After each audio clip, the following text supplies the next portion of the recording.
No one teaches you this in school.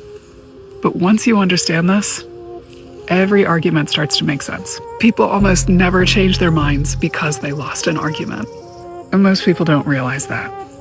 We assume that if we can just find the right facts, the right words, that people will finally see what we see. But that is rarely what happens. In fact, you've probably experienced the opposite. The more you try to convince someone, the more convinced they become that they're right. Because if information changed minds, then arguments would work a lot better than they do. Psychology helps to explain why.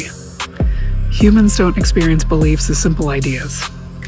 We experience beliefs as part of our identity. Any challenge to that belief feels like a challenge to you. And when people feel attacked, they usually don't become more open. They become more defensive. The emotional tail wags the rational dog. In other words, we like to think that we form our beliefs through reason and facts, but often what happens is that we form them emotionally, and we use reason to defend them. That's why facts alone aren't enough, because arguments aren't about facts.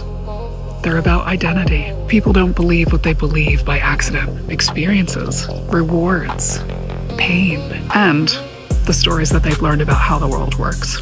People don't change their minds when they lost an argument.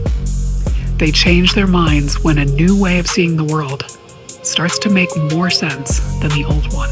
And seeing differently is something that no one can force, because understanding doesn't begin when someone finally agrees with you. It begins the moment that you become curious about why they don't.